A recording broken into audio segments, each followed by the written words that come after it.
Hello everyone, कैसे हैं आप लोग। आई होप सब अच्छे होंगे। मेरा नाम है अजय और आप देख रहे हैं बीएमसी क्लासेस विद अजय। यहाँ पे मैं आपको फाइनेंस का कंप्लीट मैथ पढ़ा चुका हूँ, उसकी प्रैक्टिस कर रहे हैं। मैंने 4 से 5 रिवीजन लेक्चर करवा दिए हैं और ये हमारा बाइनोमियल थ्योरम पे रहेगा। परम्यूटेशन कॉम्बिनेशन आपको बहुत अच्छे से आता है। इसके कुछ क्वेश्चन नहीं हुए थे तो मैं इसकी प्रैक्टिस करवा रहा हूँ। आपके टॉप क्वेश्चन क्या होंगे वो देख लेते हैं और प्लस इसकी रिविजन देख लेते हैं। बाकी हमारा टारगेट रहेगा 10 आउट ऑफ 10, क्योंकि हमने जितने भी एग्जाम लास्ट में देखे तो लगभग 10 में से 9 क्वेश्चन हर एक पेपर में आया था। जो भी मैंने मैथ कहीं भी पढ़ाया, साइंस, इकोनॉमिक्स, आप प्रीवियस देखेंगे तो आपको समझ आ जाएगा कि हमने कितनी डेप्थ में चीजों को पढ़ाया।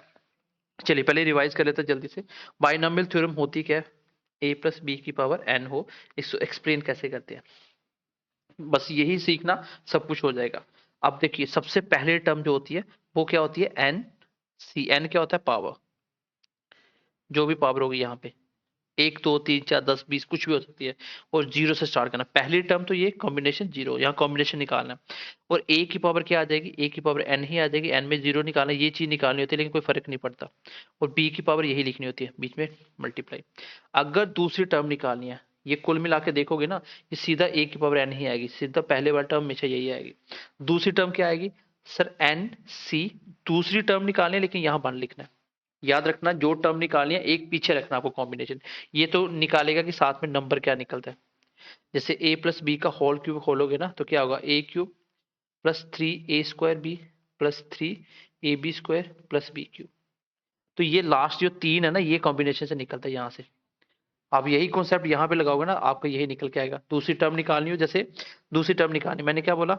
दूसरी टर्म निकालने का तरीका बता रहा हूँ पहले। एन सी वन, दूसरी निकालनी है, एक पीछे जाओ।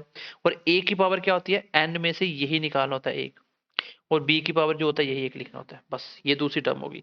मैंने बोला दूसरी टर्म कैसे निकलती है? एन जो भी होगा नीचे वन, क्योंकि दूसरी टर्म निकालनी है तो एक पीछे चलना है। ए की पावर एन में से 3 में से एक चला जाएगा और बी की पावर एक आएगी। आप देख लो 3c1 कितना होता है? 3 ही होता है। ए की पावर 2 हो गया, बी 1 आ गया। तो यही लिखा था मैंने फॉर्मूले में। तो आपको कौन सी टर्म निकालनी है ये बताता है बाइनोमियल थ्योरम। पेपर में बस टर्म निकालना सीख जाओगे, सारे क्वेश्चन हो जाएंगे। अगर मुझे निकालनी है नेक्स्ट टर्म, मुझे निकालनी है थर्ड टर्म, कौन सी वाली? तीसरे वाली। पूरा नंबर क्या आएगा? वो आएगा सर एन सी। थर्ड निकालना तो एक पीछे चलिए, और यही पहले वाले ए की पावर कम करनी होती है, ये वाली चीज कम करनी होती है, और यही बी की पावर लिखनी होती है। जितना कम करना उतनी बी की पावर बढ़ती जाएगी। ए की पावर कम होती जाएगी, बी की बढ़ती चली जाएगी। ऐसे ही मुझे अगर फोर्थ टर्म लिखनी है तो सर एन सी 3 लिखेंगे, ये आ जाएगा कांस्टेंट जो नंबर होगा। ए की पावर क्या आएगी सर? एन में से 3 निकालेंगे, बी की पावर 3 लिख देंगे। इसी तरह हम चलते चले जाएंगे और लास्ट टर्म आएगी एन सी। एन तक पहुंचेंगे, ए की पावर एन माइनस एन कितनी हो जाएगी? जीरो, और बी की पावर एन, और यही बचता है लास्ट में बी की पावर एन। बी की पावर एन, ये प्लस का केस है। अगर यहीं पे आपका माइनस आ जाता है तो कुछ नहीं करना, सेम यही आंसर आएगा। ऑड प्लेस वाले नंबर को प्लस में लिखना है, इवन वाले को माइनस लगा देना। जैसे दूसरे नंबर के साथ माइनस आ जाएगा, तीसरा प्लस, चौथा माइनस, फिर प्लस माइनस, ऐसे चलता चला जाएगा। अगर मैं कल को आपको पूछ लूं, मुझे बताइए इसका 7 टर्म क्या होगा? 7 टर्म। सर अभी आपने बताया कि जो टर्म निकालनी है तो नंबर कैसे निकलता है? जो भी पावर है उसका कॉम्बिनेशन 6 के साथ निकालिए। क्यों? क्योंकि साथ में टर्म है एक कम। तो ए की पावर क्या आ जाएगी? सर ए की पावर मेरी आ जाएगी, एन जो भी होगा पावर होगी उसमें से 6 निकालेंगे, बी की पावर 6 लिखेंगे, ये आंसर हो जाएगा। कॉम्बिनेशन निकालना आपको आता है। जैसे कल को क्वेश्चन आता है ए प्लस बी की पावर है 5, मैंने बोला बताइए फोर्थ टर्म क्या होगी? मैंने बोला सर फोर्थ टर्म क्या होगी, what is the fourth term? तो अभी सर आपने बोला कि फोर्थ निकालना है तो एन कितना है? पावर कितनी है? 5। सी कितना निकालना है सर? 3 निकालना है, क्योंकि फोर्थ टर्म निकाल रहे हो। और ए की पावर एन, एन कितना? 5। 5 में से 3 कम करोगे, यही 3 निकालना होता है, और बी की पावर यही रखनी होती है। कल को क्वेश्चन आ गया कि अगर ये टर्म है, मुझे बताओ इसका जो फिफ्थ टर्म होगी या फोर्थ टर्म होगी, फोर्थ टर्म में ए की मैक्सिमम पावर कितनी है? आंसर आ जाएगा 2, ए की पावर 2। बी की मैक्सिमम पावर कितनी है? बी की मैक्सिमम पावर 3। और अगर पूछे ए बी का कांस्टेंट क्या है, इसका कोफिशिएंट क्या है, तो इसको सॉल्व कर लेना। 5c3 आप सबको सॉल्व करना आता ही है, मैं आपको कॉम्बिनेशन में सिखा चुका हूँ, प्रोबेबिलिटी में सिखा चुका हूँ। तो ये होता है टर्म निकालने का तरीका। अगर टर्म निकालना सीखे सब कुछ खत्म हो गया, यही कंसेप्ट होता है। मैंने कल को पूछ लिया ए प्लस बी की पावर मान लीजिए 10 है, मैंने पूछा बताओ सेवंथ टर्म क्या होगी? सर आपने अभी बोला 7 निकालना है, तो n कितना 10 पावर लिखनी होती है, c कॉम्बिनेशन बनाना है 6 के साथ, क्यों? क्योंकि 7 टर्म पूछा, एक पीछे रहना है।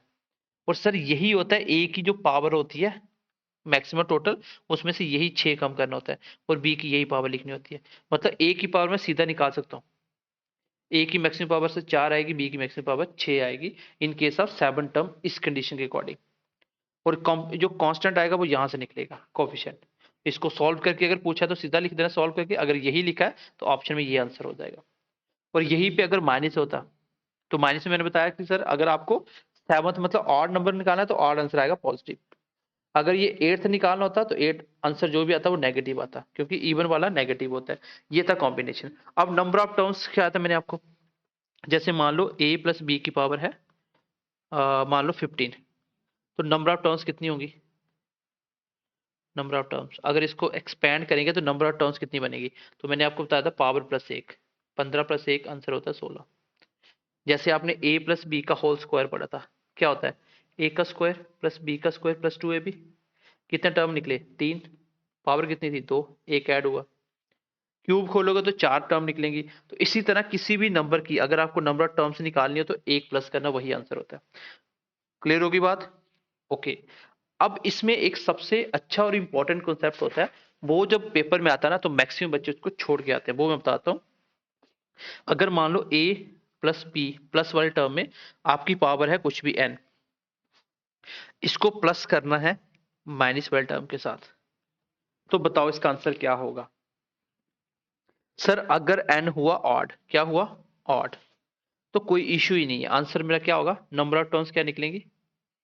नंबर ऑफ टर्म्स, अब ये मत सोचना कि इसमें भी एक ऐड करेंगे इसमें भी एक ऐड करेंगे टोटल कर देंगे, नहीं। ये जब एक्सपैंड करोगे ना फॉर्मूला, एक माइनस की टर्म में एक प्लस की आएगी, ये same plus minus cancel out हो जाएगा इस वाले प्लस के साथ, तो नंबर ऑफ टर्म्स कम हो जाएंगी। तो वो क्या होगा? वो होंगी सर, सीधा हम करेंगे एन में एक ऐड करके आधा कर देंगे, बस आंसर आ जाएगा। अब चाहे भाई इसमें वो क्या लगा दे, इसमें चाहे वो माइनस, बीच में माइनस लिखते, पहले बी वाली कैंसिल होगी अब ए वाली कैंसिल हो जाएगी, कोई इश्यू नहीं है। इसका भी आंसर क्या होगा? अगर एन क्या हुआ, अगर एन आपका ऑड हुआ, मतलब पावर अगर ऑड होती है, पावर अगर आपकी ऑड होती है, तो इसका भी आंसर कोई फर्क नहीं, सेम आएगा। तो यहां पे मैंने ये सीख लिया सर, अगर क्वेश्चन में, जैसे मैं एक एग्जांपल देता हूं, मैंने बोला x प्लस 1/y की पावर है 21 प्लस x माइनस 1/y की पावर है 21। यहां प्लस लगाओ माइनस लगाओ, दोनों में देखो पावर क्या है? सेम पावर क्या है? ऑड है। ऑड पावर हो तो सीधा आंसर होता है कि पावर n प्लस 1 आधा कर दो, आंसर कितना आ गया? 22 का आधा 11। समझ आई? प्लस हो माइनस हो कोई फर्क नहीं पड़ता। अब अगर यही क्वेश्चन ऐसे आ जाता, a प्लस बी की power n plus a minus B की पावर n, और मैंने बोला कि ये जो n है ना इस बार क्या है? n आपका इस बार, n इस बार आपका इवन नंबर है। क्या है? इवन नंबर है। अगर n इवन हुआ तो प्लस के केस में आंसर क्या आएगा? प्लस के केस में आंसर आएगा सर, n को पहले आधा करेंगे फिर एक उसमें ऐड करेंगे। देखो n प्लस 1/2 और n/2 प्लस 1 दोनों में फर्क होता है, ये चीज याद रखना। ठीक है, चलिए। तो आंसर आ गया, n में आधा, n को आधा करके ऐड करेंगे जब n इवन होगा। ऑड होगा तो कोई चक्कर ही नहीं है, सीधा सीधा आंसर, कोई टेंशन नहीं है। अगर इसी जगह मुझे सब्ट्रैक्ट करना होगा, कब? जब मेरी पावर क्या होगी? इवन होगी। तो फिर इस केस में आंसर क्या आएगा? Simple n/2। मतलब अगर बीच में माइनस आया तो एक ऐड नहीं करना, पावर इवन हुई तो, अगर प्लस आया तो एक ऐड करना है। ये चार अगर आपको समझ आ गई ठीक है, अदरवाइज को छोड़ सकते हो। लेकिन जिस बच्चे ने समझा होगा, क्लास पढ़ी होगी, मैं रिवाइज भी करवा दिया, थोड़ा सा इसको याद कर लेना। सीधी सी बात है, बीच में प्लस आ गया, एन अगर ऑड है तो सीधा आंसर आ जाता है n+1/2। और अगर इवन है, इवन में प्लस है तो n को आधा करके ऐड करना है, अगर माइनस है तो n को आधा कर देना, यही आंसर है। चलिए अब क्वेश्चन देखते हैं, इसके क्वेश्चन देखते हैं। क्वेश्चन नंबर फर्स्ट देखिए, सबसे पहला क्वेश्चन देखिए। पहला क्वेश्चन है, आपको नंबर ऑफ टर्म्स निकालना है जिसकी पावर कितनी है? 25। कितनी पावर है? 25। तो यहाँ पे बीच में प्लस नहीं है, सीधा आंसर होता है। इसका आंसर जो भी होगा सर n+1 होगा, मतलब पावर में एक ऐड करना होता है, आंसर आ जाएगा 26। सीधा सीधा क्वेश्चन आएगा तो पावर में एक ऐड कर देना, ये आंसर। अगर क्वेश्चन आ गया बीच में प्लस वाला, तो अभी मैंने बताया पावर क्या है इसकी? इवन है। अगर पावर इवन होती है और बीच में क्या होता है? प्लस का साइन, तो इसका आंसर होता है n/2 में से एक ऐड करना होता है। एन कितना मेरा 20, आधा करो प्लस 1, आंसर कितना आ गया 11। अगर यहां पे बीच में सब्ट्रैक्ट आता है, पावर क्या है मेरी, इवन पावर है, और बीच में आता है माइनस, तो इस केस में सीधा n/2 आंसर होता है। n कितना है 80 का आधा करो 40 आंसर आएगा। तो इतने इतने क्वेश्चन है, कोई ज्यादा टेंशन वाली बात नहीं है, आप इजीली बना सकते हो। नेक्स्ट क्वेश्चन देखो, question number 4, very very important question, यही से क्वेश्चन बनता है। आपको निकालना है 6 टर्म, क्या निकालनी है 6 टर्म, किसमें से निकालनी है, a प्लस बी की पावर 6 में से। चलिए 6 टर्म क्या होगी सर, ये होगी n क्या है 6, c कहां तक जाएगा, अगर 6 निकालो c 5 तक जाएगा, तो a की पावर क्या होगी सर, a की पावर होगी n में से यही पावर कम करनी थी ये वाली टर्म, और b की पावर यही आ जाती है। ये आंसर है 6c5, a की पावर 1 और b की पावर 5, ये टर्म होगी। और अगर इसको भी सॉल्व करना है तो आपको कॉम्बिनेशन आता है, इसको सॉल्व करके अगर नंबर ऑप्शन में नंबर है तो इसको सॉल्व करके नंबर बनाइए, और a की मैक्सिमम पावर पूछेगा तो a की मैक्सिमम पावर कितनी आ गई 1, b की मैक्सिमम पावर कितनी आ गई 5।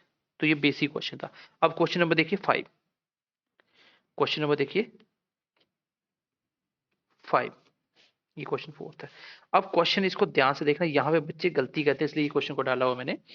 x माइनस 1/2y की पावर कितनी है 5, और आपको पूछा है फोर्थ टर्म, कौन सी वाली, fourth term. Sir fourth term निकालनी है तो n क्या है पावर 5, कहां तक जाएगा कॉम्बिनेशन 3 तक, क्योंकि चौथी टर्म निकालनी है एक कॉम्बिनेशन पीछे रखना होता है। a की पावर सर क्या होती है, n कितना 5 में से 3 ही निकालना होता है, और b कितना है, जो b है वही रखेंगे, ये b है, इसकी पावर सर सीधा सीधा यही 3 लिखना होता है। बस क्वेश्चन खत्म हो गया। ये आ गया 5c3 a का स्क्वायर इंटू 1/2 की पावर 3 हो गया 8, बाई की पावर 3 ये हो गया। अगर इसको थोड़ा सा एक्सपेंड करेंगे तो इसका हम ये लिखेंगे 5c3, 1/8 भी बाहर आ गया, पीछे क्या बच गया a का स्क्वायर, और बाई की पावर ऊपर लेके आ जाओ, ये a नहीं है ये x है, ध्यान से देखना ये x है, तो इसको x ही रखना आपको भी, तो x है ये, और बाई की पावर कितनी आ गई -3, क्योंकि यहाँ पे अगर इसको निकालना है तो इसको कॉम्बिनेशन को सॉल्व करिए और इसके साथ ऐड कर दीजिए और कैलकुलेट करिए, यही होगा। लेकिन ये ज्यादातर सीधा सीधा आएगा, अगर ऐसा क्वेश्चन आएगा सॉल्व करने वाला छोटा सा कॉम्बिनेशन देगा, आप सॉल्व कर सकते हो, आपने कॉम्बिनेशन पढ़ा हुआ है। यहाँ मैं सिर्फ आपको टर्म निकालना सिखाया जाता है, लेकिन यहाँ पे बीच में माइनस है ना, टर्म कौन सी पूछी, फोर्थ, फोर्थ कौन सी है इवन प्लेस पे, इवन प्लेस में सबके साथ एक माइनस लगा देना, ये आंसर होता है। इसमें अगर पूछे x की हाईएस्ट पावर आंसर होगा 2, अगर पूछे y की हाईएस्ट पावर तो आंसर होगा -3। याद रखना ये गलती करते हैं बच्चे, और ऐसा क्वेश्चन आता है क्योंकि y नीचे था ऊपर जाके पावर क्या हो जाएगी, पॉजिटिव से नेगेटिव हो जाएगी, तो ये क्वेश्चन का आंसर आ जाएगा। आई होप समझ पाए होंगे पांचवा क्वेश्चन भी। आगे देखिए क्वेश्चन, क्वेश्चन है कि एक पार्टी के अंदर कितने लोग हैं, कुछ लोग हैं कितने 100,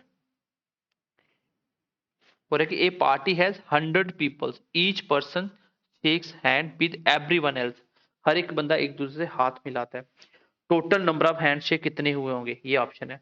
और मैंने बताया था हैंडशेक वाला question, total number of handshake जो सीधा आपको याद रखना होता है वो क्या था, मैंने सॉल्व करके बताया था, आप सीधा याद रखना। टोटल नंबर ऑफ हैंडशेक कितने होते हैं, वो होता है n इंटू n-1, नीचे 2 आता है, बस यही आंसर होता है। और यहाँ पे n क्या है, नंबर ऑफ पीपल्स होता है। अगर नंबर ऑफ पीपल्स नहीं दिए होंगे तो यहाँ टोटल वैल्यू दी होगी, अगर ये टोटल पूछे तो नंबर दिए होंगे, तो एक ही बात है। यहाँ ये दिया हुआ 100 इंटू 100-1, एन की वैल्यू दी थी, यहाँ पे नंबर ऑफ पीपल दिए थे, और नीचे 2 आता है, नीचे 2 आता है क्योंकि कॉम्बिनेशन 2 के साथ बनता है, तो इसका आंसर आ जाएगा,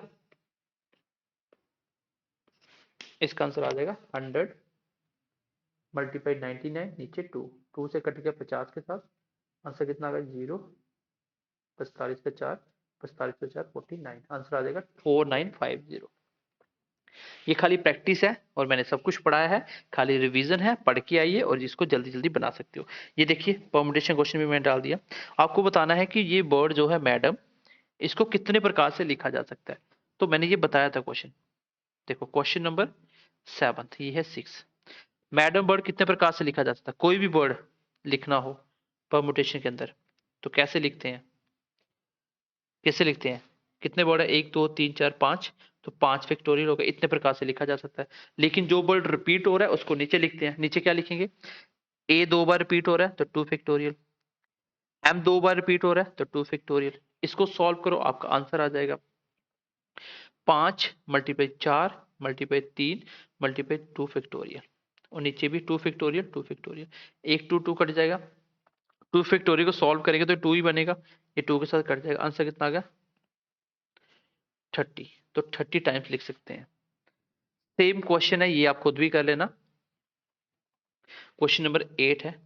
क्या है कि आपको अरेंज करना है 5 स्टूडेंट को 2 चेयर में। तो चेयर आपके पास 2 ही है, मैंने बॉक्स मेथड से बताया था, पेपर में क्वेश्चन आया था आपका।